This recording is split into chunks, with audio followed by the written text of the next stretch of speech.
This is on the Judge Mullens Mickey Stein case. You know, I have an adopted daughter and I have teenage granddaughters. So I have a particular opinion on the situation that may have been going on with Judge Mullen. Now, Mickey Stein's defense attorney danced all around the subject. And the subject is, what was Judge Mullins doing with Mickey Stein's teenage granddaughter's contact info on his cell phone? And when Mickey Stein said, "Hey, I can't get a hold of my daughter. Can I use your phone?" And he called her from the judge's phone. That's when things went south, because whatever she said when the phone, when she picked up the phone, was what was apparently is apparently what led up to the sheriff's reaction.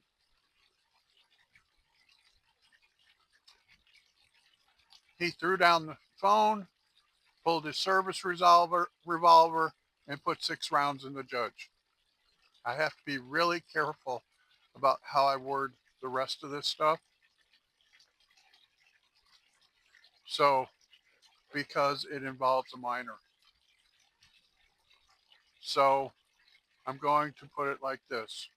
Okay, is there something untoward that was going on between this 50 something year old judge and the sheriff's granddaughter? Why did the sheriff say when he was arrested,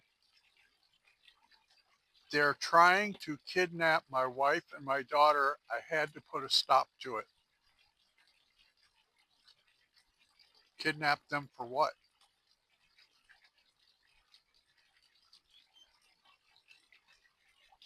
His defense attorney walked all around the elephant in the room. And that elephant in the room is, why does a judge have a teenage girl's contact info on his cell phone? She's a minor. He is well past being an adult. This kind of thing just frosts me. To, to think that there could be something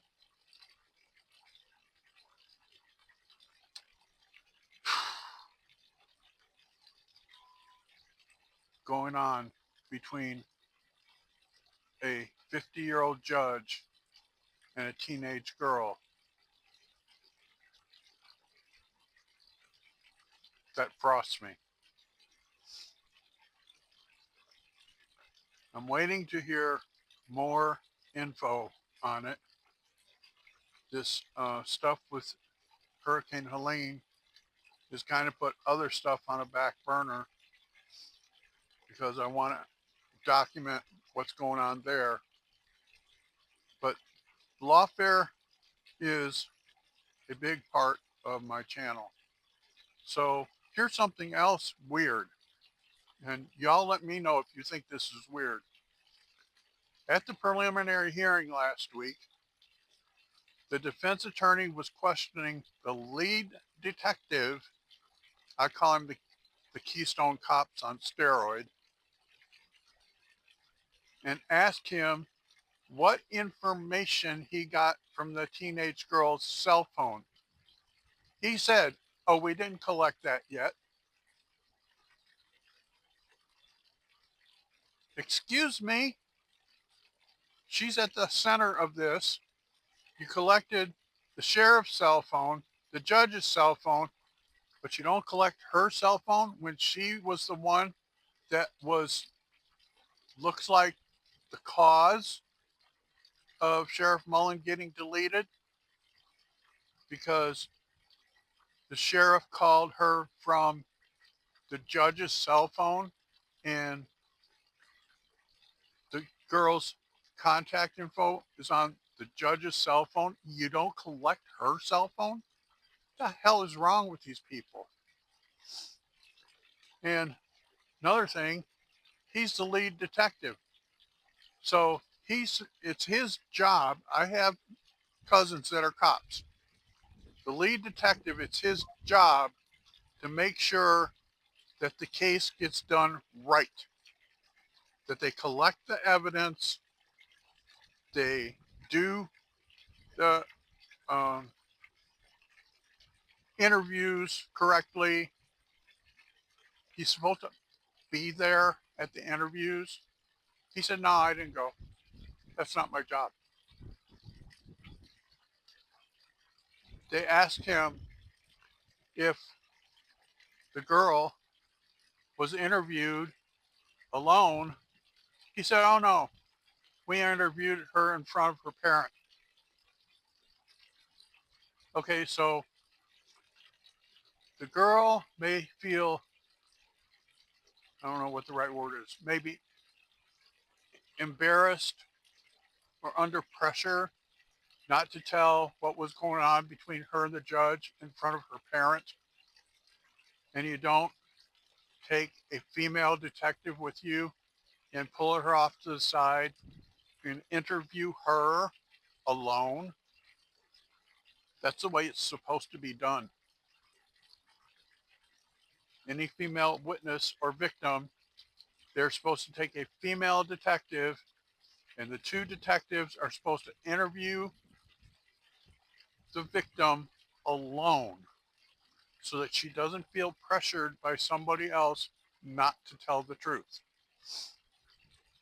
You collect her um, cell phone or iPad or tablet or whatever. You collect it right then when you're interviewing her so that you can verify if she talked to the judge, how many times she talked to him, what they talked about. Now, this is the big purple elephant in the room, I'll call it. They left her cell phone with her. She can delete the text messages. Any any phone messages, she can delete the phone messages. Then they will have to send the phone to the FBI. The FBI will have to do a forensic deep dive in the phone when they could have collected it right then and had it right then. This is the kind of stuff that you sit there and say, what the hell is going on? I can tell you what's going on. It's, and I have relatives from Kentucky, which is where this happened at. This happened in Letcher County, Kentucky. And in Kentucky, they cover for one another. The detective, according to his testimony on the stand, he didn't admit to covering up, but he didn't collect important evidence. He didn't collect the girl's cell phone. He didn't make sure that she was properly interviewed. He said that that's not his job to do interviews. That's just crazy because that is his job. He's the lead detective. And he was just very dismissive of the whole thing on the stand. His attitude on the stand, kept shrugging his shoulders and stuff. That's beyond crazy. What has this world come into that we think this kind of shit is okay? You know, I'm not going to say what my opinion is on the 50-something-year-old judge and a teenager.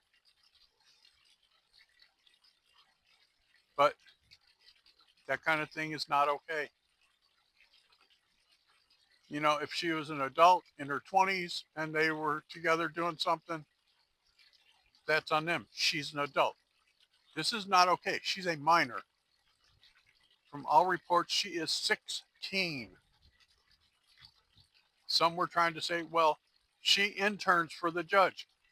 Really? She interns for the judge at 16? At 16, she interns for the judge. I don't see that happening. If she was 18 and going to go to law school and wanted to intern, that's when that happens. It happens usually the summer after they graduate from high school and before they go to college in the fall. They have an internship. They can submit to the college they're going to show that they've done the internship. That usually happens the summer after they graduate. But she's 16. That's the purple elephant in the room. A 16-year-old minor and a judge who's in his 50s has her personal contact info saved on his phone. That's the elephant in the room. All right, that's what I got for y'all today. Thank you for watching. Please like, share, and subscribe. Thank you.